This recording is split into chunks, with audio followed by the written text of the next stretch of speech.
Thank you guys for joining us for another episode of the Sit Down with Malik Wright special edition free agency frenzy day 5 presented by First Star Logistics. I'm your host, Malik Wright. We are live from the First Star Logistics studio here in Cincinnati, Ohio. I'm joined by my co-host, my main man, who's been sticking it out with me this entire week. Man, he's coming off of work, driving over here. Ev McPhillips. Ev, how we doing today, man? I'm doing all right, man. The energy's a little bit higher than it was yesterday. Oh, yeah. You know, we went home, we got some good sleep last night, and I think we're ready to bring it today. Yes, we're absolutely ready to bring it today. We're excited to talk with you guys. We're excited to talk ball with you guys. If you guys have liked the content over the last 5 days, make sure you guys give this video a like and also subscribe to the YouTube channel. Yes, happy Friday. Happy Friday. Happy Friday. I'm sad that free agency frenzy is ending, but we won't be gone for too long. Why? Because starting next week, starting Monday at 7 p.m. Eastern time, we'll be live for the Sit Down with Malik, right? Back to our normal schedule. As you guys might have seen the announcement. Not So Cool's Jules will be joining us as the co-host of the show. Me and Ev are excited to be working alongside her. Yeah, we will let Ev cook today, I promise you. People are saying that in the comment section. So, yeah, we're really, really excited. So don't think we go away just because free agency has ended, because free agency never stops, right? Free agency never stops. And news never stops churning. Opinions never stop churning. And certainly we're full of those, right? So starting on Monday at 7 p.m. Eastern time, you guys can catch us for the Sit Down with Malik Wright. Live here in studio with Not So Cool's Jules, Evan McPhillips, myself, and Wednesdays, the State of the Jungle. And this upcoming Wednesday, we have a special edition of State of the Jungle, a special War Room edition where we'll be in a different location. The rumors are saying a different location. So we're really, really pumped up about it. Got a lot of stuff to get into. Again, give this video a like, subscribe to the YouTube channel. Ev, let's talk ball. People are asking who the Bengals are going to sign at safety. Are they going to sign Nick Scott? Are they going to sign Taylor Rapp? Before we get into all of that, who would you want? I'll tell you what. I was talking a little bit with Mike Bengal Sands last night Great on guy, Twitter. great follow. Great guy, great follow. If you guys aren't you're following me, but you're not following Mike for some reason. I don't know what you're doing. Go follow Mike. Does excellent breakdowns and really knows the intricacies of the positions, right? And what the Bengals are asked to do for each of their players. And he talked about how when we're looking at the snap counts for what he did when he was with the Rams, talking about Nick Scott, he played a lot more free safety, post safety, and was maybe asked to do things that weren't playing to his strengths, right? And when we talk about where we can find those bargains in free agency, especially at the defensive back position, we bring him with a guy like Lou Anarumo who can really get the most out of these people when they're miscast or not used properly, played to their strengths. And the way that Mike described Nick Scott's strengths is a lot like how the Bengals used Von Bell, someone who played a little bit closer to the box, was doing a little bit of the variety of responsibilities and not just asked to constantly drop back and be that free and post safety deep. So I think that he could definitely have more success here. He is also getting on that 28 mark. Rapp's just a little bit younger, so maybe there's a little bit more to work with there. But honestly, I'd be happy with either of these guys, just adding that veteran presence to the room and making the safety position something that you can attack in the draft if that player is there. And if not, you don't have to pigeonhole yourself into reaching for a guy or taking a guy when someone else falls, whether that's a tight end who falls into your lap or a D lineman who didn't expect to be there. So I think either of these guys would be a great signing for the Bengals. Yeah, I think you pretty much summed it up there. Well, I love Taylor Rapp coming out. I did too. In the draft process. Now it hasn't been the biggest star that I expected him to be, but that could be all situational based. You know what I mean? He was in a stacked Rams defensive back room and things of that nature. So it was kind of hard to for him to earn his chops, so to speak, or earn his stripes, if you will. Hint. But it's very, very interesting. It's very, very interesting to see how that entire thing just played out. Gloss over that. Did you just say hint, hint? What happened? What did you just say? Earn his stripes? Hint, hint. Is that what I heard? I didn't say anything. Okay. I didn't say anything. All right. But yeah. So yeah, I'm trying to get here.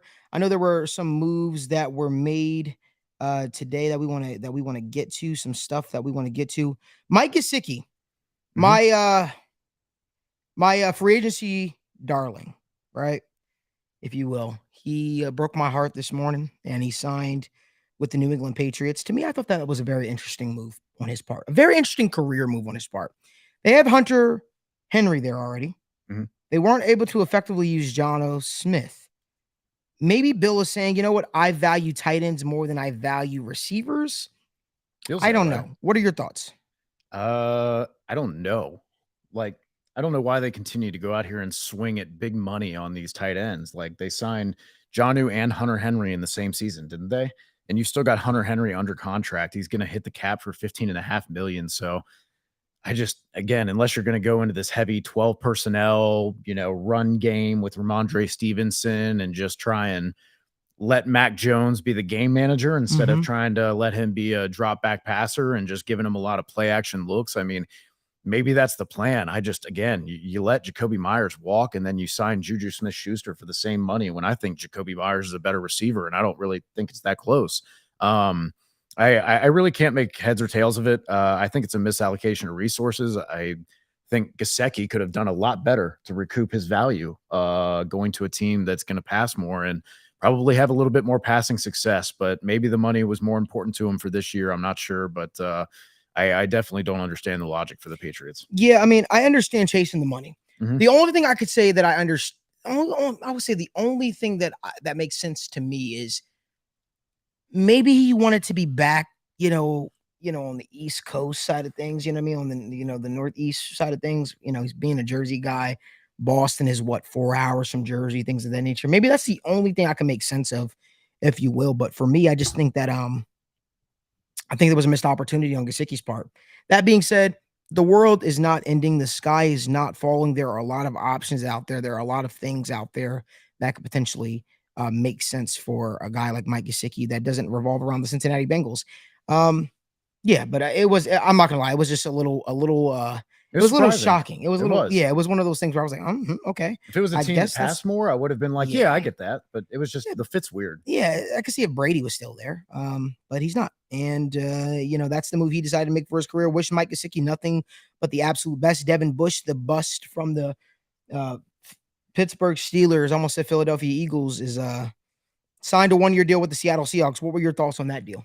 I think that's just taking a flyer on a guy who was obviously a highly touted draft prospect that you can get for obviously very cheap. And, he's going to do the same thing that Gesicki is and try and recoup his value a little bit. But, I mean, we've seen that if the Steelers can't make you look good at linebacker, then, it's real tough. If the Seattle Seahawks can't do the same, then that might spell the near end. I wonder if he's all there. He's had a couple of times where he had a bunch of weird tweets and stuff like that on social media.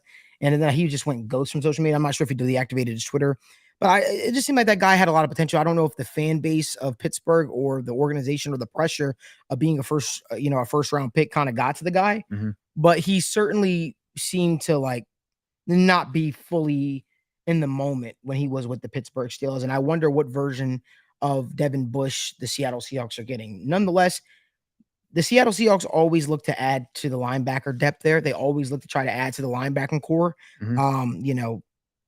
They still have the guy, what's his face? Brooks, Jordan Brooks, maybe Devin Bush is able to resurrect some of his career in Seattle, you know what I mean? With the pressure off him, with Jordan Brooks being being the leader of that defense. And, so much isn't on Devin Bush's shoulder, so to speak. So I'm excited to see how that all plays out. I think Devin Bush could do well with playing alongside of that. I really, really do. And that'll be interesting. Patriots released defensive back Jalen Mills. Wonder if he's going to find his way back to Philadelphia, especially with them being in talks with Chauncey Gardner-Johnson and trying to get him to come back, but it doesn't seem like they're meeting his price range so far.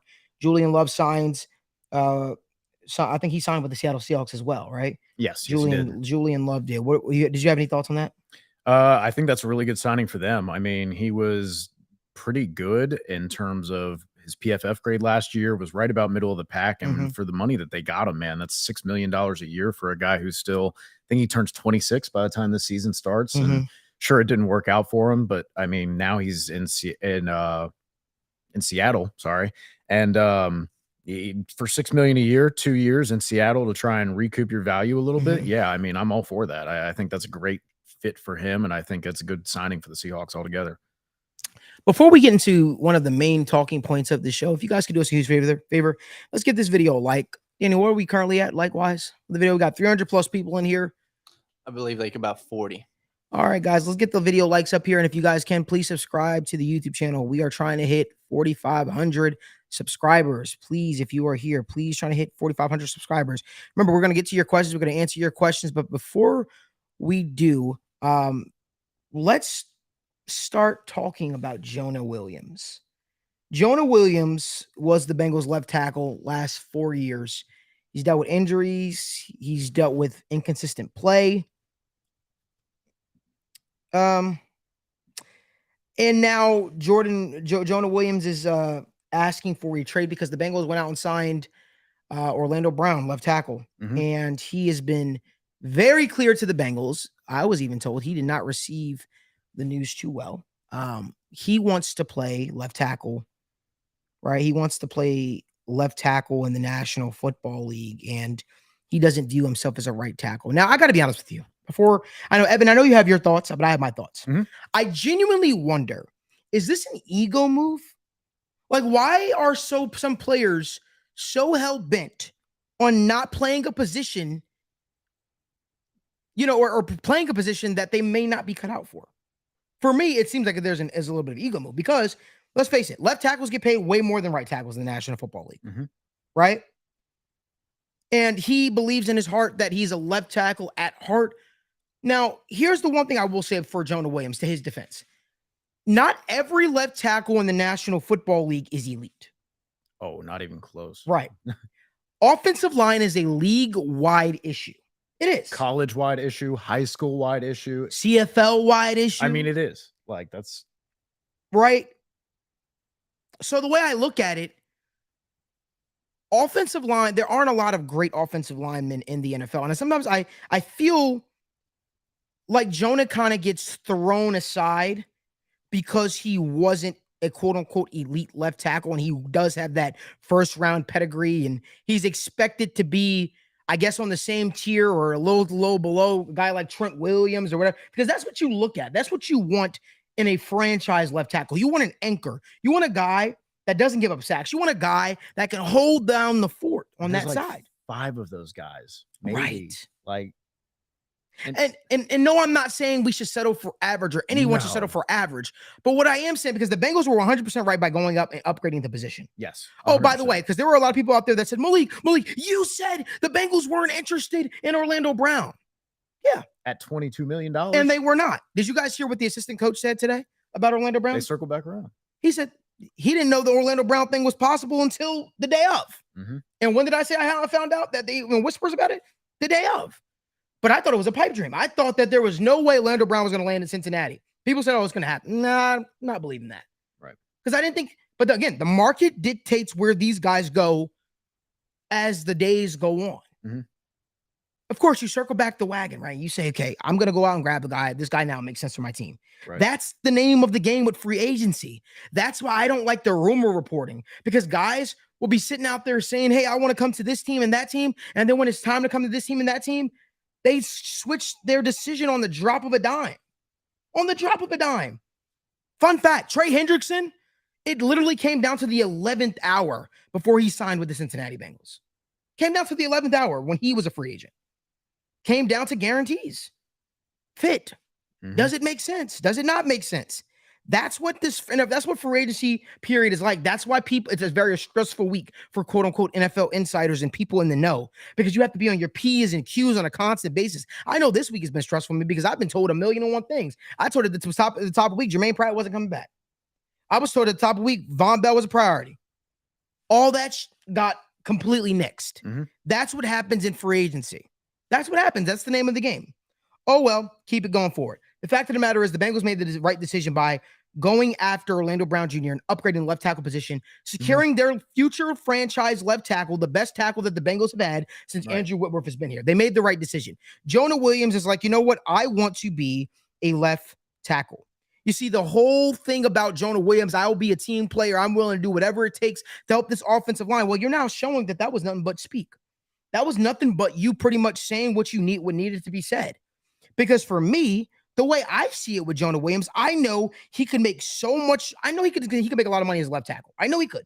That's why, guys, regardless of Jonah Williams' play, there's still a market out there for him. The only thing I'll say before you say your point, I do think he gets an unfair rap. I do think expectations need to be tempered. I do think people need to realize he's an undersized left tackle playing in the National Football League. He isn't the biggest of guys. We relied a lot on technique. Technique goes out the window when you have a dislocated kneecap, which he played most of the season on, and then he dislocated his other kneecap. So, no, I am not going to make excuses for the guy, but I am going to say I don't think he was always treated fairly. I don't think he was always given a fair shake. The fact of the matter is, I do think, my man Matt Morris is making a great point. He said a lot of people said Jonah might be better off as a guard in the NFL. Being pushed to the right side is still better, isn't it? Question mark. Not everyone can play left tackle. 100%, brother. He's right. Not every Is it though, man? He hasn't played the position since freshman year at Alabama. No. But hear me out though. I think to his point that he's trying to make is he's pretty much saying, as opposed to going to guard and making less money. Is that okay? Yeah, but I'll be real with you right now. Yeah, guards are guard. At some point, the gap is about to close. Maybe not left tackle, but the gap between guards and right tackles is starting to close. To your point about the ego thing with left tackle and right tackle, I mean, it almost feels like it is sometimes, but that is a trope that's existed for a while, right? It was a preconceived notion that existed in the NFL for a while, that your left tackle was your pass blocker, the right tackle was not your best pass blocker, and then you just paid the left guy more because of that. And we've seen that even out as people have moved their defensive ends around the position a little bit more and gotten more multiple and tried to really attack weak links instead of lining up across from your best pass protector and saying, we're just going to beat you every time that way and hope for the best. So that gap in contract difference has started to close. It was as big as almost $10 million between like the median contract of the top 5 guys at left tackle or right tackle just a few years ago. And that gap has started to close. We saw McGlinchey, who, if you want to say he's an average right tackle, he still got 17 and a half a year from a team who really wanted a lineman that they felt was competent. So I just want to speak before we talk about any numbers to the empathy part of this, right? Malik, if I said to you, hey, man, we're going to completely change what you're doing for your job and ask you, you took a CS 102 course back in freshman year of college. So I'm going to take you to work with me and I'm going to teach you and show you programming. And we're going to evaluate you here in a couple months. And whether or not you keep your job and what you make for the rest of your career could matter based on what you do here. Wouldn't you feel like, maybe that's a little unfair? Maybe I might want to go find another job doing what I feel is the best fit for me, where I can make the most money. So I would understand that from the empathy point of there, you're asking me coming off of injury to change to a position I have not played professionally, to things I haven't practiced in 8 years.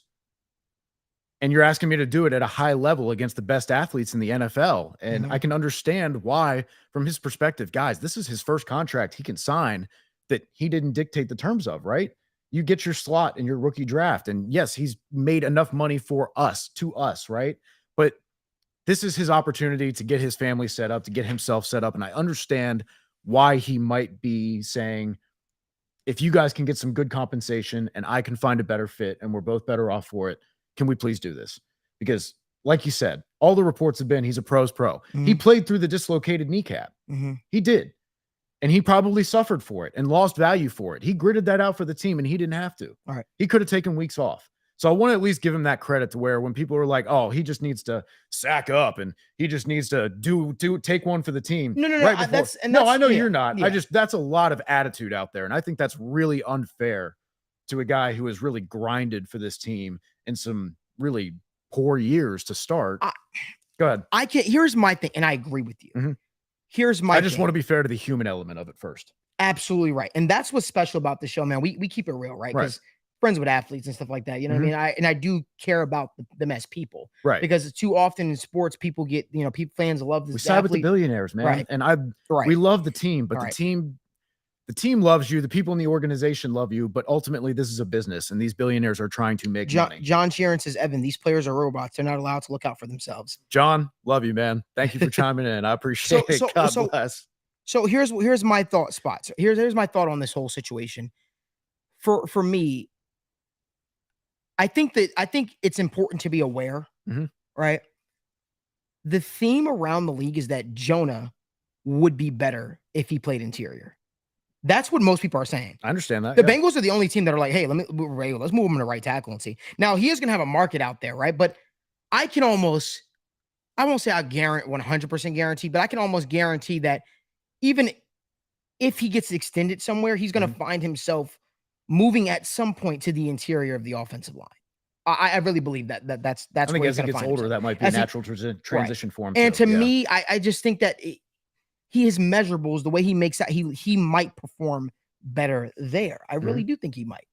But that being said, I mean, his get up is fast as anyone in the league. That's why he's able to time things so much. And a lot of people think he's doing false starts, but he's not. But for me, I think that at the end of the day, the Bengals made the right decision. Let's talk about what this could mean for the Bengals, right? What a trade for trading Jonah Williams could potentially mean for the Cincinnati Bengals.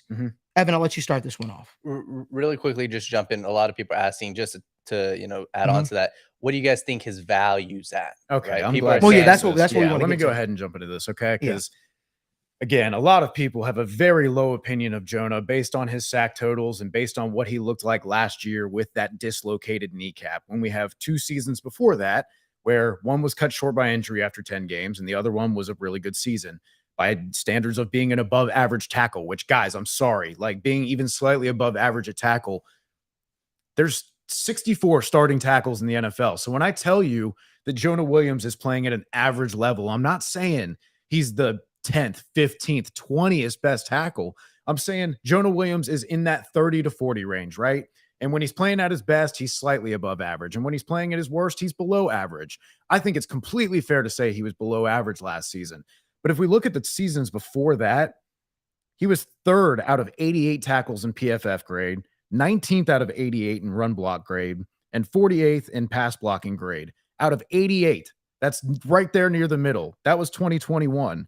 And if we say, okay, let's look at true pass sets. Let's take out the easy snaps he gets pass blocking with wide receiver screens and quick play action throws and really quick throws that come out in under 2.5 seconds. Okay, well, if we look at that, his true pass block rate is 28th out of 48 tackles. Again, you're right there in that middle tier. And if you're talking, I hate PFF grades. I think they're stupid. I don't think they mean anything. Okay, let's look at pressures and sacks allowed per snap with weight towards sacks because they matter more, right? So now Jonah should be dead to rights, right? He ranked 32nd out of 48 when you weight the heck out of sacks to try and include that. And again, this is not saying he's the best. I'm trying to say to the people who say he's not worth a 5th round pick, he's not worth a 6th round pick. Wake up, guys. Look around the league. Storm Norton was starting for the Chargers and getting abused. I mean, these guys, again, tackle talent is devoid in the NFL. And Ian Rappaport went in on Pat McAfee's show today, and hours just after everyone found out that this is being the trade's possible, and after it was just filed for last night, he's already saying there's interest and it could be done as soon today. Does that sound like a guy who the league values at a 5th or a 6th round pick? No. And if you look at his year before, it was just as good. You're talking about a 70.1 PFF grade, 45 out of 86 tackles, pass block grade, 75.8, 33rd out of 86, run block grade, 53.4. And if you want to talk crap about that and say, oh, well, there you go. Jawan Taylor had a 39.7, which ranked 88th out of 89 tackles. And I didn't hear a lot of junk Let me about just that. stop here. From Big Mac, he just said something very interesting in the comment section. Dan, he put it up. He said, it's not that deep. Players seek trades like this all the time. So let me just say this. You're right. He's right. There are a lot of trade requests that have happened, especially in Cincinnati. The timing makes sense in the situation. No, I want to especially credit Jonah and his agent for him going through his agent. Most times people have gone through the team or they go on Twitter or whatever the case may be. But they by doing so, they put it out there to the league like, all right, we want out of Cincinnati, or we want an opportunity to play left tackle in the National Football League. If you want Jonah, come get him. And because understand something, if the player goes to the Bengals to say that, because there have been players who have gone to the Bengals and asked for trades, and the Bengals will say, remember, this is the same exact team or organization that has that when Carson Palmer said he didn't want to play for them, he was going to retire. They sat there until they got the deal that was ridiculous. Right. And then they moved him. Now, I don't envision that happening with Jonah, but what his agent did that was really effective was he put it out there to the big media guys, right, and got it out there in the open. And now the Bengals' feet are going to be held to the fire because now teams are going to come calling and they're going to offer that, right? Because how often do you get a left tackle at $12 million or whatever the price tag is, right? Still young. It's still young. First contract, right? So to me, it was very, very smart for them to go through his agent, not to the team, go through his agent, Mhm. and then have his agent put that out there. Hey, Jonah Williams is available because why? Jonah has made himself available because he doesn't want to play right tackle. He wants to play left tackle. Mhm. So if you want a starting left tackle in this league, guess what? Come get him. Right. I'm just going to say this. You know what? I'll wait. Finish your point. Yeah, I just want to make one more point on the Jonah Williams conversation. Obviously, sacks are very important, and that's the goal, right? Just like touchdowns are the goal. But sometimes there's variance in that for various reasons, whether quarterbacks are mobile, good at throwing the ball away, whatever you've got going on for a defensive side of the ball, for offense.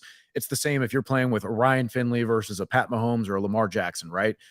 Context matters, which is why we look at all the data. I'm not just saying for sacks, I'm saying PFF grades. Don't just take those at face value by themselves either. Use sacks, use EPA, use pressures, use it all together to get a better picture, right? When you're trying to figure out what you're going to go out or what you're going to wear for the day, and you look at the weather, do you just say, oh, it's going to be raining or it's going to be sunny? That's all right. And then you walk out there and it's freezing and you're not ready for it. Mm-hmm. You look at the temperature it is right now. You look at what the forecast is by the hour and what it's going to be later. You take in all this information to get a better idea of what the weather is going to be that day. Do the same with offensive linemen. Do the same with wide receivers. Look at more than just one stat pointing to it and going, this number's bigger than that number. Guess that settles it. No other context needed. No other situation needed, like passing attempts or snaps played or whether you even play the same position. That kind of stuff, man. I encourage you to think and just look more and just question things. That's all I'm gonna say. So here's what I'm gonna say. Let's now get to the point, Ev. Let's talk about it. I can't wait to hear what you got to say. I'm actually pumped because I loved your breakdown just now because I think you're shining positive light on it. But let's talk about it. What do you expect the Bengals to be able to net for Jonah Williams? Generally, because you're talking about a guy who's had 2 average seasons. Mm-hmm. He's dealt with injuries, multiple injuries now. Especially with the report from Ian, by the way, his market is strong, or there are people that are interested in it. I would expect you can get at least a 3rd round pick for him. That would be my guess. And if you have a team that gets really desperate, whether this happens in the coming weeks, whether we see, a camp injury like the Sam Bradford trade that netted a whole bunch of picks, obviously not a quarterback, not the same, but a team who has that flash of panic and says, we need to get something we can at least feel okay about, that we won't have to worry about that. Then yeah, I can see maybe a late 2nd or a 3rd round pick, but definitely between that late 2nd to early 4th kind of range. And maybe someone wants to take a chance on that, but we've talked about, previously putting yourself over a barrel by trading to extend, right? Like the Seahawks did with Jamal Williams. I don't love doing that, but if the price is right for other teams where they say, hey, we can get a left tackle and we feel comfortable extending him and keeping him there, then I think it makes sense for all parties involved.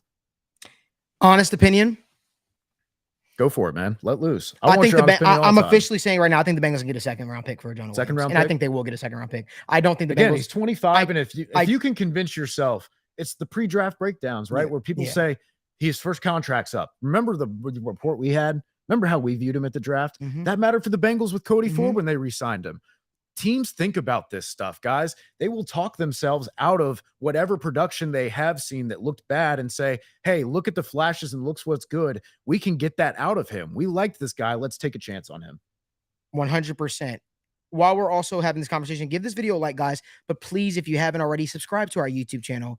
We have shows going live each and every single day. We did 5 days of free agency frenzy live and an impromptu show in there as well to break the Orlando Brown news signing with the Bengals. But please give this video a like, subscribe to our YouTube channel, and turn on post notifications so you don't miss when we do go live for a show. We have live shows. Even next week we'll be doing the Sit Down with Malik Wright, our betting show that we do Tuesdays, and State of Jungle Wednesdays. So make sure you guys give this video a like and subscribe to our YouTube channel. But yeah, I think the Bengals can get a 2nd round pick for Jonah Williams. I'll simply just say it at that. I wouldn't be shocked. Yeah. Getting a starting left tackle in this league, it's a premium position. People overpay all the time for premium positions on a consistent basis. And this is the day and age we're in, especially if there's a team out there that wanted a left tackle that they weren't able to grab said left tackle. Because if you look at it, what left tackle, let's talk about it. What left tackle was a free agent this year, right? That made sense for the rest of the teams in the league. Who was the most sought after left tackle in the free agency pool? I mean, it was Orlando Brown if they Right. viewed him as But playing most left tackle. people saw him as a what? Right tackle. Right tackle. And so was most people McGlinchey, saw and so was McGlinchey as a Juwan. what? Right tackle. Yep. So with that assessment being the assessment, you got Donovan Smith, you got other left tackles on the board, right? Yeah. That means if Jonah was a free agent, Jonah would be the most sought after left tackle in free agency, especially with them saying he's the, he has a market right now after just requesting a trade. That means Jonah Williams would be the most sought after left tackle on the open market because he is viewed as having high upside. Everybody else were right tackles. The way the league is viewing Orlando Brown is a right tackle that the Bengals essentially move into left tackle, or a right tackle that has played left tackle the last few seasons. So with that being said, Jonah should be able to net something really positive, more than what people are even talking about right now. People, this is what happens in the offseason. People will overpay and overvalue and go after people. They will. Yep. And for me, I think the Bengals are going to be able to get no less than a second round pick for Jonah Williams. And to me, that's a home run. To me, that's something you can't pass up on, right, Eb? I mean, a second round pick, the ability to clear $12 million off of your books that you essentially wouldn't have had before. Right. The Mixon stuff is still up in the air, so that could be another $10 million. What's up? People are saying early, mid, or late second round. I'm willing to bet. I think the Bengals can get an early second round pick for Jonah. I really do. I think it's a premium position. It's a premium position. A lot of people still want tackles in the league. And understand something. I'm gonna be honest with you. If you call the Cincinnati Bengals, listen to me, teams out there. If any team gets wind of this clip or wind of this show, listen to me. If you call the Cincinnati Bengals and you say, hey, Bengals, I want to trade for Jonah Williams. Okay. All right. Well, that offer that you make, it better be substantial. It better be substantial because the Bengals don't do trades to benefit you. The Bengals don't do trades for a win-win. You don't believe me? Ask the Giants about Billy Price and BJ Hill. What a pickup. You ask the Giants now who they'd rather have. Right. And it's always been how desperate people are for good, not even good, a body. Right. A body. But a starting, they gave up a starting 3-tech defensive tackle in the National Football League for a body for Billy Price.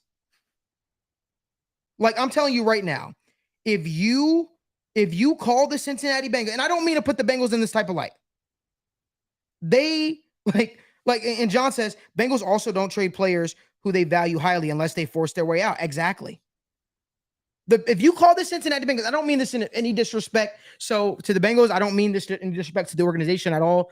I'm friends with people in that building, things of that nature. But if the Bengals, if you're calling the Bengals, just be prepared to get fleeced. It better be a strong offer. Be prepared to get fleeced because you might view a player a certain way. But remember, the Bengals always overvalue their players. The Bengals always overvalue their players. And I'm telling you right now, the Bengals will look at Jonah Williams during training camp and stare at him and say, all right, brother, get on that right side. It's time to play right tackle. I don't know what to tell you. I'm just spitting facts. The Bengals you tell the Bengals, I want to play left tackle. Do you think Jonah Williams, obviously he's played through injuries, he's dealt with other stuff Sure. and done, everything that, like you said, he's gone about this the right way. Do you think it's possible that he passes up the $12.6 million that he is supposed to be earning this season to sit out if he believes it will tank his value or narrow the positions he can play out of the left tackle spot? You know what? I think it's a financial thing, but here's the thing Jonah's missing. If Jonah plays good at right tackle, I'm not saying he is, guys, so please don't come at me with pitchforks. Be careful. If he were to play good at right tackle, the Bengals would still pay him. They would. They would pay to keep him. They would. If it's about a financial thing, the Bengals have always tried to keep their tackles. They've always tried to pay their tackles. Always. They brought Bobby Hart back. You kept bringing Bobby back. If Jonah played well, the Bengals would pay him what he is worth. They would. But I think it's a financial thing. The fact of the matter is, I'm just saying, these are for teams. If you're calling the Bengals about said player, the general theme around the National Football League is the Bengals are one of the hardest teams to trade with in the NFL. That's because if you call them, right? If you call them, you better make sure that it's a deal that makes sense for them. I don't know what they value Jonah Williams at. I do not know what the asking price is.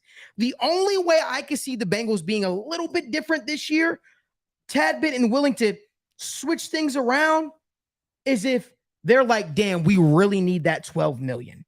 If they're cash strapped and they're saying, hey, we really need that $12 million to go towards XYZ. That's the only way I could see the Bengals settling for less. But I could also see a world in which the Bengals say, oh, you want them that bad? Okay. You want them that bad? Okay. Let's see how bad you want them during the trade deadline. I can see the Bengals doing that. Mm-hmm. That's how this team is. They're a hard team to trade with. Yes, Jolly Mole, you better come correct. Because guess what? What was it? They wrote me off my right. Look, listen, if that offer ain't what it is, you ain't getting a call back from Paul Brown, from Paycor Stadium. You're not getting a call back. Let me lob another question at you. If Jonah Williams is either traded, sits out, is in whatever way not playing for the Bengals, mm-hmm. right? Lyle Collins is probably still dealing with his health stuff. Mm-hmm. Is Cody Ford your starting right tackle? And how do you feel about that? Cody Ford at what? Right tackle. Nah. That's, people are out there talking about it, man. I'm willing to give everybody a fair shake. I think he played 700. I'm willing to give everybody a fair shake. Right tackle his first year, immediately got moved to guard, and then obviously didn't stick around with Buffalo at guard, didn't stick around with Arizona at guard, and Arizona is desperate for quality linemen. And they even said, like, I'm not trying to belittle Cody Ford in any way. All right. Clearly the Bengals liked him coming out of the draft. Again, here's that conversation. And that's enough to overlook the fact that he played like 400 snaps for this team each of the last 3 years, or for whatever team he played for. It's enough to overlook question marks to say, I think we can get the most out of this guy because we can coach him in X, Y, and Z to make him better. So I would definitely prefer that they had a plan in place for maybe a rookie tackle at that point. But again, you don't want to go into the draft and pigeonhole yourself in that spot. So you almost feel like, man, it would almost be best for them to move Jonah quickly, get that pick, and then maybe sign one of these veteran swing tackles. Let me just say this. Did you see the Gesicki deal? It was 1 year, $9 million up, wasn't it? With incentive? No, what was it? Mike Gesicki signed for 1 year, $4.5 million, up to 9, with $4.5 million in incentives. Gotta love those initial reports that the agents put out to make it seem like they got their client the absolute most money. And when it's coming out from the team, it's look how good of a deal we got on this player. And when it's coming out from the agent or from the media, then a lot of times it's look at how much this deal can be worth, right? They report the max value on that. So it's always interesting to see how those numbers differ from initial reports versus actual contract breakdowns. Brother, four and a half million. That's crazy. Four and a half million.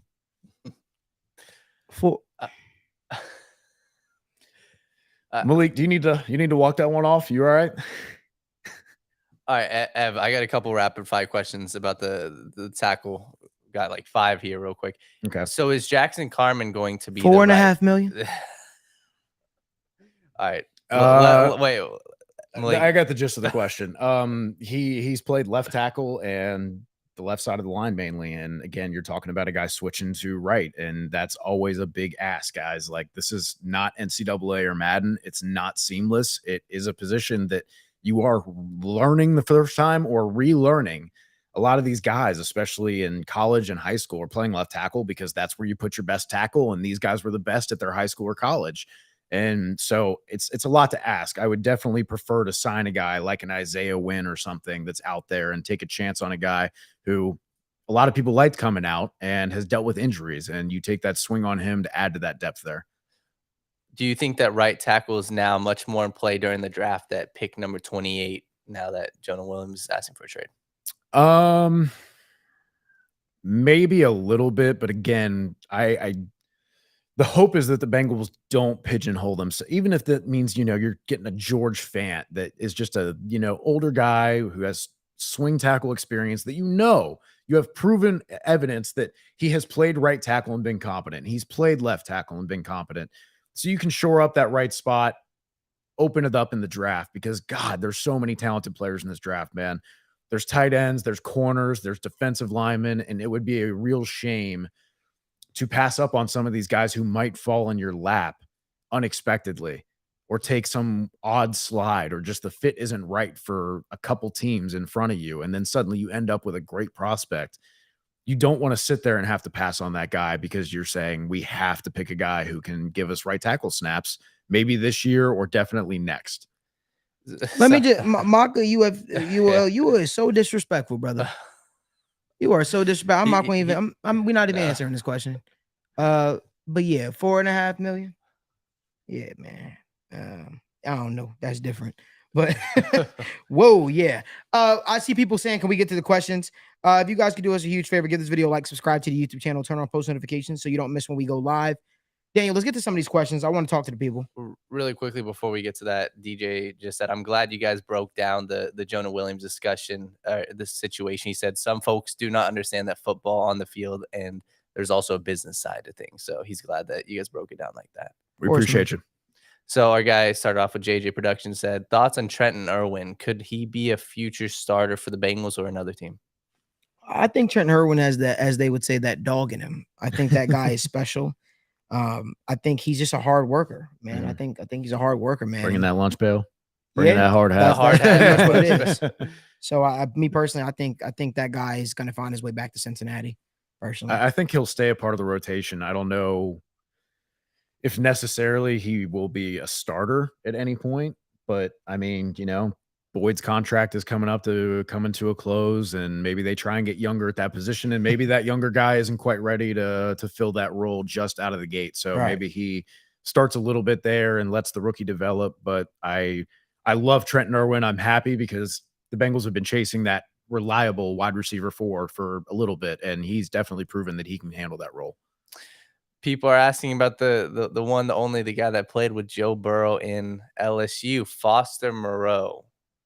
Thoughts on Foster Moreau to the Bengals? Go ahead, Malik. No, you go ahead. Okay. I was just going to say, love the prospect coming out, his athletic profile. He had like a 9.4, 9.5 relative athletic score, scored really high on the explosion, the vertical jumps, the broad jumps, the 40. He's an explosive athlete who's got some blocking chops too. So I think he's a guy out there that you can get the most out of his athleticism. He played with Joe Burrow before. We know what Joe Burrow has done for significantly less athletic tight ends in terms of helping their value and helping them demonstrate their skill set. And I think Foster Moreau offers what you need in a blocking tight end, but also gives you that athletic upside on a guy who's still pretty young. I think just turning 26, 27. So I like that shot a lot, as opposed to signing like an older guy, like maybe an Austin Hooper. Not any slight at him, but I definitely like taking that swing on the upside. What about you, Malik? What do you think? Yeah, for sure. I agree with you. People are asking about the recent report about Kevin Byard, wanting out of Tennessee. Apparently they can't, come to a contract. And what did you guys' thoughts? Kevin Byard? Byard. So Kevin Byard is a free safety. The Bengals drafted a free safety last year by the name of Dax Till, a guy that they're very high on, a guy that they believe when he's playing his position he was brought here to play for. I think they view him very highly. They think he's going to do well. I would not sign him here with the intention of him playing strong safety. That's just not what you'd probably move Dax to strong safety, because that's a lot of what he played at Michigan, was that slot role, that up and tackling. But would role, the Bengals be willing to do that, right? That's a good question, because a lot of people looked at him coming out and said, this guy has the athleticism and can be rangy and get sideline to sideline. So maybe he could play that role. But at the same time, the Bengals ask their safeties to do a lot of the same stuff, right? They're not exactly limited to, you're the strong safety, you're the post safety, and that's how it's going to be, right? They're multiple, they're variable, and they ask them to share responsibilities. I think the big thing is that, again, he's 30, and you're talking about looking at over the cap. His cap hits for the next 3 years are 19 million, 17 million, and 4 million. So unless he gets outright released or cut, I mean, there's no way you want to absorb that cap for a 30-year-old safety. Sure. Our guy Eric Victor is asking about Aaron Rodgers. He said, "Who's going to win the leverage battle?" Who? For it? Who? I don't. That doesn't ring a bell. Go ahead, Malik. You can handle this one. I'm not talking about this guy. Who is going to win the leverage battle? I mean, there is. I mean, Aaron Rodgers is going to be a Jet. Simple as that. I mean, I don't even want to dive more into it. They made all these moves and stuff like that. They've gotten so far with down the crossroads of this. I mean, to me, I feel like it's just a spectacle at this point. The Jets want it to be done. The Packers are tired of this. Yeah. Everyone is just exhausted and exasperated and wants this deal to be done. So it'll get done soon. Our guy Matt Moore said, "I don't think I've ever seen Malik this down." No, I'm not down. Man, I love that. Y'all, Mike man. Gesicki got him down bad, guys. I'm sorry. That's the $4.5 million, man. Man, wasn't that less from what Hayden Hurst signed here for? Maybe about the same amount. But listen, again, Foster Moreau, we're on that train. We're on whoever the future, the tight end of the future that the Bengals are going to draft. Our guy Michael Judon and a lot of other people are saying, "I'm assuming Taylor Rapp left without a deal. If so, would you believe Nick Scott is going to be the $4.5 million?" Everybody, just give him a minute, real quick. Let him come if people back comment in the comment section, $4.5 million. Man, I'm telling you, I'm gonna be that way for a little bit, man. $4.5 million. Woo. So, what do you think? What do you think about Taylor Rapp? Did he leave without a deal? And what do you think about what that means? And last I heard, he was still in Cincinnati. I don't know. I don't know what. Still in Cincinnati. Last I heard, but that was a couple hours ago. So I don't know. Okay. I haven't been. Again, this is not like the free agency period where it was like Lyle Collins. And you had people like following. Oh yeah, no, we're not following him around or anything. So $4.5 million. Everybody, put it on a shirt. Put it on a shirt. Everybody's saying $4.5 million. $4.5 million is 1,000-yard stare from Malik. That's hilarious. Get a T-shirt of you with your face in your hands. Just somebody make this somebody make this a GIF. $4.5 million. All right, so Bengals Swerve's asking about Jalen Carter really quickly. How far do you think that Jalen Carter falls? Man, I think Jalen Carter. That's an interesting one. Mm-hmm. I've never seen. They're comparing him to Andre Smith, man. They compare him to Andre Smith, seeing the way his draft status is tanked. I still think he'll be top 10, top 15 for sure. I think they're going to take a swing on the talent for sure. Man, it's just the whole process. I know the tape is good, right? And that's what everybody keeps coming back to. And the tape is obviously king, right? But when you show up overweight to your pro day, when you didn't get to participate in the combine, that shows to me a lack of preparation. When he did not look prepared doing those workouts at his pro day, that shows a lack of preparation, man. And if you're talking about drafting this guy in the top 10 or 15, you want to know that he's going to have that work ethic, that he's going to have that drive to compete. And you're just not seeing that at any point in the process with Jalen Carter, on top of his off the field issues that he's got going on. So with all that in mind, God, I'm just getting shades of Ja'Kai Polite from a couple years ago. I'm getting shades of Isaiah Wilson, the first round pick for the Titans a couple years ago. I mean, just you're seeing all the same red flags. And obviously, Jalen Carter is a much better prospect on tape than probably both of them, right? Definitely Isaiah Wilson, Ja'Kai Polite probably too, right? This guy has bombed the process at every step, in my opinion. And he's lost himself a lot of money that way. And maybe that stops around 15. Maybe that stops around 20. I don't think he makes it to the Bengals. I think someone will take a chance on it, but I'm definitely just red flags. I'm not even sure if the Bengals will take a chance on him, honestly. I don't know that I would, man. At this point, that's not a guy I want to spend a first round pick on, especially if I need a hit. Like, I need someone who can contribute and that I can count on. I just don't know if that's him. If you guys could do us a huge favor, we're planning to do a giveaway next week. I'm gonna do a giveaway next week. I'll probably do like a $300 giveaway. I'll randomly select maybe a $600 giveaway. I'll randomly put my name in there. Jeez. Yeah, I'll do a $600 giveaway. I'll randomly select 2 subscribers that follow us. Make sure you guys subscribe to the YouTube channel. I'll turn on post notifications. That's what we'll do, man. We'll do a $600 giveaway, man. And we appreciate y'all for supporting. We appreciate you guys for tuning in. Just do us that favor. Subscribe to the YouTube channel and give this video a like. A show for the people, man. You gotta love it. For the people, man. Our guy JC Kirk has something that we were actually talking about, off air.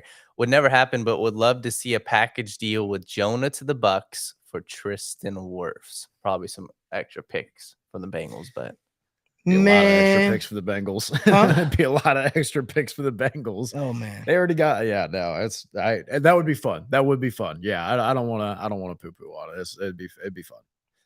Okay, JJ Production says, is Orlando Brown better than Lyle Collins? Yes. Yeah, that's People are asking, what about a $4.5 million giveaway? A $4.5 million giveaway, brother.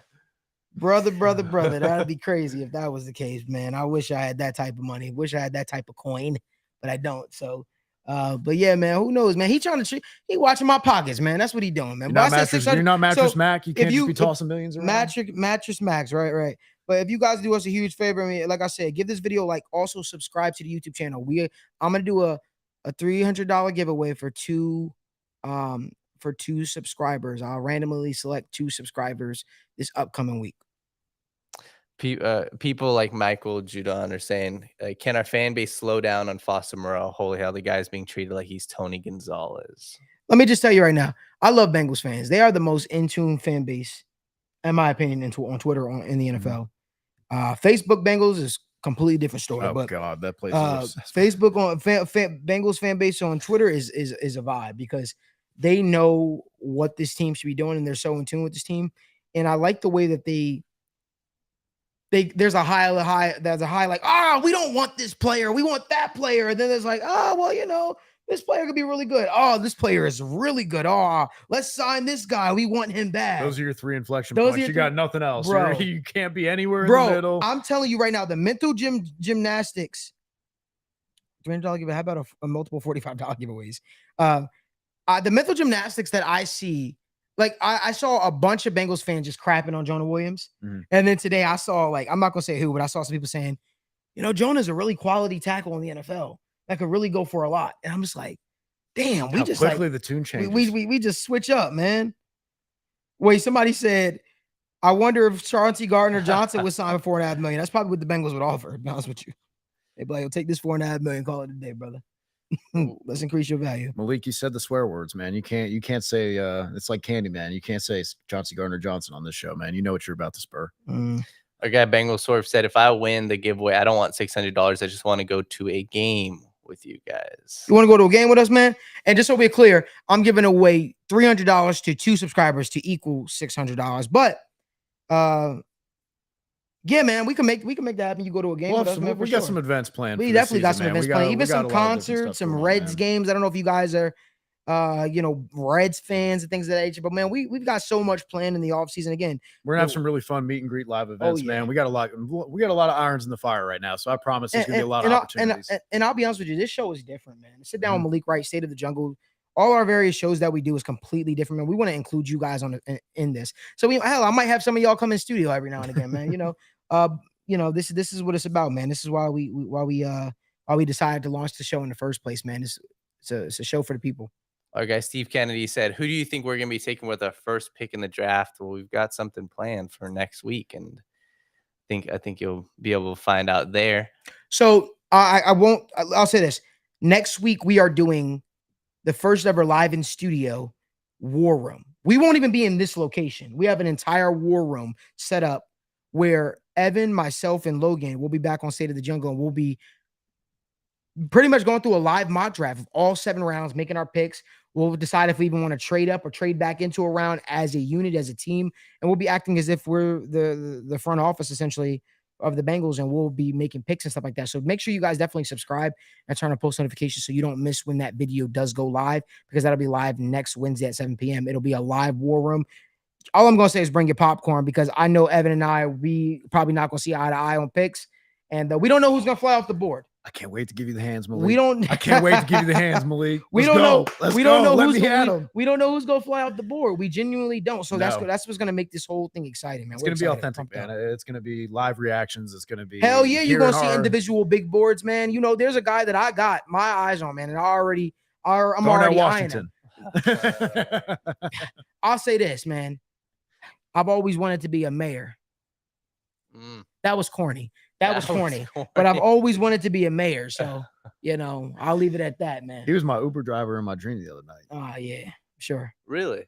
Yeah. You have some weird dreams. It's Whoa. melatonin, guys. It's melatonin. All right. Yeah. No. Kyle Kuzma said he liked my Bengals sweatshirt. I gave it to him, and then my Uber pulled up, and it was Michael Mayer driving my car. Yeah. Like it was weird. So now you out here dreaming of players? That's crazy. Yeah, dude. That's how it was. Malik Tobin, exactly, life, man. Even My in name is sleep. call me Malik Tobin. That's my name. That's my name leading up next week, man. I like it, man. All right, we've got one last Bengals question. Will the Bengals target a 3-tech or an edge as free agency wraps up? And overall, what's your guys' thoughts on the defensive line? I think the Bengals are going to look to add to the defensive line. I thought that they were going to try to add to the defensive line in free agency, and I still could see them doing that based on what I was told earlier when the process, first began. I think the way certain things have kind of shaped up have kind of like morphed their thought process. But I definitely would be looking at the draft too. I do know for a fact that they love a lot of the 3-techs. The name that I keep telling people to keep an eye on, Gervon Dexter. Gervon Dexter. Keep your eyes peeled to that name. That's a guy that I think that they like very much. Yeah, no, I do think maybe they dip into that older veteran tier in like wave 4, the tail end of free agency, when the guys like Kyle Van Noy, Matt Ioannidis, Morgan Fox, Justin Houston, Melvin Ingram, these guys who have been productive in a very limited role as pass rush specialists, especially in the case of the edge players, they can still offer you some juice in 300 or 400 snaps when you want to help Trey Hendrickson stay fresh, or if you want maybe a little bit more juice on the inside, or want to give Sam Hubbard a breather on the non-run downs that you're expecting. So I definitely think those would be some good additions, but you still want to target that in the draft, get younger, get more athletic. There's a guy, Will McDonald, man. That's my guy. I love Will McDonald. That's my guy. Gotta say it. What do you guys think is up with Dalton Schultz? Get that second round pick for Jonah. You can get him quick. What you think about Dalton? I mean, we talked about how he's, linked to the Chargers with Kellen Moore there. I mean, we've talked about how, like he's a zone beater tight end. He's not going to run away from you. He's not doing anything crazy, but he's a reliable guy. And I think with the tight end market the way it is, I think it's just been quiet for a lot of these guys so far. And maybe he's trying to get a little bit more money on that. And, I don't think he necessarily offers you like a tremendous playmaker. And didn't the Chargers just re-sign one of their tight ends just earlier today? Parham. Yeah, right. Darnell Parham. So I don't know. Maybe that's no longer the case, but I don't think he was one of those kind of potential game breaker tight ends. I think he's just a solid one, and I think it comes back to the draft class is deep, and a lot of people like these guys. Yeah. All right, we've got one more right here about Gervon Dexter. I know that's your guy, Malik. There you go, Malik. Go off. Well, I wonder if Dexter makes it to the end of round 3. Personally, I think the Bengals would take him round 2.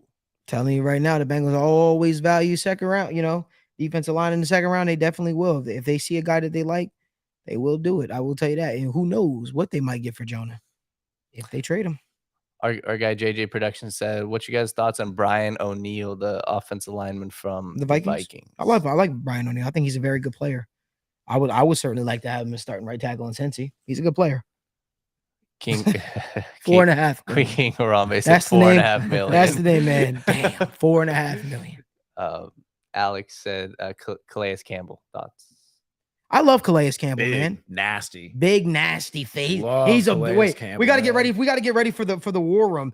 He's a big, nasty, physical guy, man. He's a hog molly, man. Got a lot of sand in the pants. Got a lot of sand in the pants. He's a guy that I think everybody, if you guys enjoyed the show, spam 4.5 million. Just rub it in. Salt in the wound. Let's get that going in the chat. Yeah. Here's a guy. Our guy Sean said, "How was Gervon Dexter compared to Zach Carter?" Dexter actually talked to him or talked about him at the combine. They're guys. They're boys. Yeah. I don't want to put them against each other, man, but Zach Carter ain't got nothing on Gervon Dexter, in my opinion. Just keeping it real. Everybody spamming 4.5 million in the chat. But, yeah. Let's keep it rolling. All right, you got anything else? Thoughts on Tyler Boyd getting older? Oh, I'm getting older. It's like the Billie Eilish song. I think I'm aging well. No, but I think Tyler Boyd is still a solid. The cool thing about his position, man, you could be 30 in your 30s and still producing at a high level as a slot receiver in the National Football League, man. So I mean, I still think Tyler Boyd got it, man. I see he's a guy that I'm still high on. He provides a lot to this team from a leadership standpoint. He's a team player. Yeah. So he's 29 currently, and this is his last year of his deal. So do you see him getting another 2 or 3 year deal, maybe on a team friendly deal to keep him in Cincinnati where he's thrived and gets to play with Joe Burrow? Is that something you think that they might pursue with extensions with T. Higgins and Jamar Chase looming on the horizon? You know, I know Mike Brown had mentioned that he wants to keep him. But is that realistic?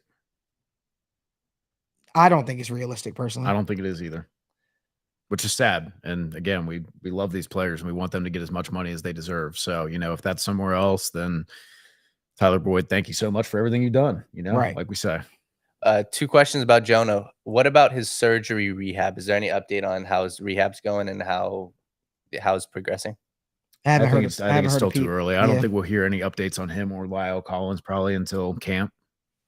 And KCP said, is there any player that you guys would realistically trade Jonah for? I know we talked about Tristan Wirfs, but realistically. I saw somebody earlier said Mekhi Becton. So you want Mekhi Becton who's injury prone? I'm good. Guys, I just if you don't value your own players highly, you got to stop trying to do stuff like, well, what if we throw Joe Mixon and Jonah Williams together, both on expensive expiring contracts, and then trade that for Laramie Tunsil? Wouldn't that be great? Like, guys, even Madden would tell you 3% interested in that trade. Like, we can't just package together a couple of assets that you don't want on the team anymore and then go get the best player on an offensive line. Like, it doesn't work that way. I'm so sorry. I wish it did. Good question about the receivers. What about grabbing Isaiah McKenzie? He was just released from Buffalo. What about grabbing him? I've always liked Isaiah McKenzie. Mm-hmm. I've always liked him, man. That guy is a speedster. He's a guy that can stretch the field. Completely unrelated. I always loved Jamison Crowder. That was one guy I felt like never got enough love for playing in the slot. I always thought he was better than people gave him credit for. But no, I would definitely be interested in getting younger at that position and getting cheaper at that position for sure. I mean, it's probably Tyler Boyd's last year in Cincinnati. So I want to be respectful of that and wish him all the best. Man, I wish I had the script for when the Bengals are going to sign people, man. It's been all types of times and clocks and things of that nature. It's tough when it's 11 o'clock at night when you're constantly getting when you're laying down. I'm over here playing my 2K franchise. Just traded for Victor Wembanyama. Okay. And Bengals do what they do, so if you guys can, again, we're not ending just yet. We're still, again, I promise you guys a longer show today, so we're going to stick by that. So make sure you drop your questions in the comment section. Again, no super chats, none of that crap on. We just want to talk ball with you guys. If you guys do us a favor, give this video a like and subscribe to the YouTube channel. Turn on post notifications. We have a huge week planned for you next week, and we're going to give away $300 a piece to 2 lucky subscribers to the Sit Down Malik Wright's YouTube channel. King Harambe said, is Jamar having hip surgery? Nah, I didn't hear anything about that. Yeah. Naughty said, what about packaging Jonah Williams and our 28 to move up in the first round? Man, if there's a guy that you like, do it. All for it. Again, you can kind of follow the Bengals metric of what the Bills did to the Bengals when they traded Cordy Glenn and they traded up to pick 12. So you could use that as a rubric. That's the one time I would say the Bengals lost the trade. But they thought they were winning the trade when they did that because they thought they had in their mind, hey, we can go get Frank Ragnow. And then the Lions drafted Frank Ragnow, and then Frank Pollock told us all. Would have been such a great offensive line addition. We've done this. And then Frank Pollock told us Billy Price was the future of the center position. Matthew Heitzman said, can you see Akeem Davis-Gaither switching to safety, or does he stay at linebacker? I can't. Speedy and cover worthy. No, but I could see him also. I could see him being used as a pass rusher more this upcoming year. I think he can be that blitz specialist. Cause I mean, he played that overhang role in college, man, and he's an athletic guy, but moving him back there to safety, I mean, maybe he takes over some of those box responsibilities, but not necessarily like a move to safety necessarily. Hey, Arnold said, you guys have any thoughts on Damian Harris? I know he's still a free agent right now. Not interested in any veteran running backs, period. Until Joe Mixon is gone, not interested in signing anybody to any more money. Chris Wright said Jonah Williams for Austin Eckler. No, thank you. No. Going back to, again, running backs making money who are old on their second or third contract, and it's not good practice. No, I'm sorry. I don't mean to be Debbie Downer. It's just when you're paying a running back $12.5 million, you just re-signed Travion Williams, you've got Chris Evans, you can't allocate another $5 to $8 million to running back. You can't be paying your running backs $22 million combined. You just can't do it. The Cowboys didn't want to do it, and they're one of the richest teams in the NFL, guys. So I just, again, one aging veteran running back making money per team. That's the rule. Somebody asked Malik all-time favorite Bengal. Damn, Ooh. making me think. All-time? You gotta remember, I was born in 1995, so I'm not gonna be one of those guys that I ridicule. You know, I ridicule people who were born in like 2000s or like 1995, and they like say Jordan's my favorite player, and like, you never saw Jordan play ever. How can you say that? So greatest Bengal that I've seen with my own eyes, Geno Atkins. God, Geno Atkins was a dog, man. Absolute dog. Geno Atkins was a dog, man. And I kept saying, man, if the Bengals would have given Geno Atkins another guy next to him, it would have been crazy. Would have been crazy time. Oh, I won't say all time because he only spent 4 years here, but I loved Marvin Jones. Loved Marvin Jones. Marvin was a lot of Marvin fun, Jones man. was the toughest receiver the Bengals had between him, AJ, and Sanu. He was a dog down the sideline for contested catches, man. And I loved Michael Johnson too, man. Remember the Fisher Price pack? D'Amato Pecco, Geno Atkins, Carlos Dunlap, and Michael Johnson. Yeah, great time. Those were the good years. Wallace Gilberry, man, that was my guy. Wallace Gilberry, man. Robert Geathers. Oh, I was about to say Geathers. Yeah, man. I mean, shoot, that's. I know it's probably pretty popular, but obviously Chad was just so much fun. Watching him play was incredible. But Rudy Johnson always has a special place in my heart too. You know, the biggest what if I would say is Tyler Eifert, man. Yeah, Tyler Eifert is the biggest what if for me. What he could have been potentially. Eric said, switching this over to the safeties, he said, can Tyson Anderson get more snaps at strong safety this year? I feel like he has the potential to fill the Bell role. Yeah, I think the Bengals want him to fill that. And I think he was, but remember, he was hurt and things of that nature. So, yeah, for sure. But Tyson Anderson is still a guy they view highly. Going back to the players people are just raving right now, Leon Hall and John Joseph. Man, the one that got away. Was so good, have y'all ever heard the Katy Perry song, The One That Got Away? Jonathan Man, Joseph. They could have kept both of those guys together, man. Leon Hall and Jonathan Joseph, man. Joseph played Terrence Newman and was playing well into his 30s, man. Like, he was over there with the Texans, just absolutely. Manny Lawson, man. Thomas Howard, God rest his soul. I mean, the Bengals had some really stout defensive players, man. Justin Smith. Yes. Wow, he went on to have a great career with the Niners. One of our biggest regrets. Yeah. Who was the better running back, Ben Jarvis, Green Ellis, or Cedric Benson? Ooh, that's tough. Cedric Benson. Cedric was? Dude, Cedric was a tank. Look, the law firm did not fumble. He got what was blocked, but that was a plodding run style if you've ever seen it. I liked a little bit better of what Cedric Benson gave you at his peaks. Domata Pecco. Love Pecco, man. Yeah, Mohamed Sanu. The old belly rub. Oh, yeah. Mohamed Sanu was a dog, man. You know, he played at Rutgers. Man, him and Marvin Jones both. Just those mid to late round guys. He just had terrible footwork. Man. He just had terrible footwork. Yeah. Man, they throwing out some what names. A quarterback, though, you know? Yeah, what a corner. Yeah. Yeah, everybody's throwing out names. Somebody said always hated Ray Maluga. Remember Ray used to just fall in a pile? He couldn't find a hole and he would just fall in a pile. People said Pac-Man Jones. Yes, sir. Jonathan. I like that question. Jonathan Finay, man. Y'all turning back the clock. Let's go. I love it. Yeah, question from Matt. From Matt, yeah. Who is your favorite offense coordinator in the league right now, both of you guys? My favorite offensive coordinator in the National Football League would have to be. That's a good question.